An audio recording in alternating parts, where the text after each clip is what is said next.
คือว่าข่าวทาตาลทะข่าวรุ่นหักกะข่าววิรุปะคะกับทางข่าวโคเวลาคือพระเจ้าทุกวันกุมพันขันทัพพยักอาคเทวดา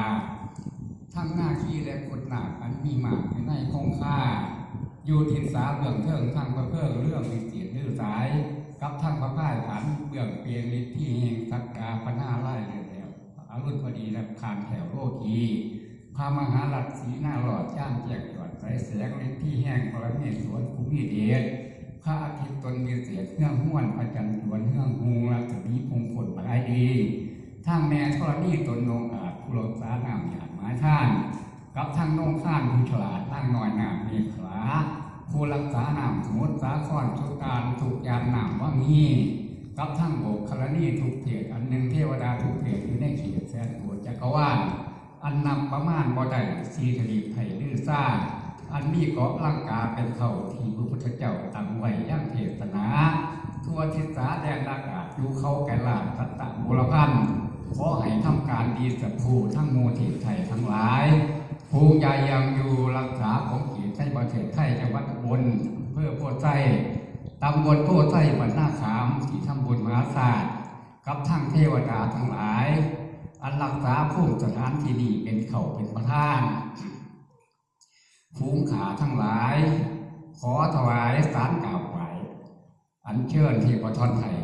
จงเสด็จลงมาฟังพระธรรมเทศนาเจนไก่กับทั้งพระเจนไถ่ยมราชาท่านสิริพุทธมหาอามาตย์ผู้ฉลาดรักษาบัญชีในเมืองผียมโลกคอยมาฟังเทศมาศาสตร์ท่านดอนต่อภูขาทั้งหลายทุกคนทุกองค์ก็ขาเทินภูขาทั้งหลายขนหวยเครื่องกิยาบูชาหลายสิ่งประตูยิงพ่อพันเตี้ยนเป็นขันทุ่มซอทุกดอกกลางคอสอเต็มท่านบัวแดงบานงามตับขาดดอกบนอาจบัวหลวงตั้งเป็นพ่วงบักทบพอหน่อยพันหนึ่งคอยขนหวยของบูซาหลายสะพานเขาพันก่อนอาจบูซาบัดดีขาจะแก่คาถาไว้ได้เบียดกันดอนซาดกยกเป็นคาถาพันที่จะแปลงเป็นกันได้13กันพันหน้าให้ทศพรกันเป็นเขามี19พระคาถาขาจักแบงบูชาคาถาทั้ง19บูชากันเขา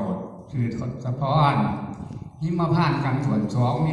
134พระคาถาเครื่องบูชาถวายไว้ธนาขันกันส่วน3มี200เก่านอกเครื่องหน่วยบูชาวันนำประเวกันส่วน4มี57พระคาถาเครื่องบูชาแบงไว้สู้โชคกันส่วน5มี79พระคาถาเครื่องบูชาพอขาดพอโต๊ะจนละพ้นกันส่วน6มี35คาถาเครื่องบูชาจัดแจงไว้มหาพ้นกันส่วน7มี80พระคาถาเครื่องบูชามีไว้กุมารกันส่วน8มี101พระคาถา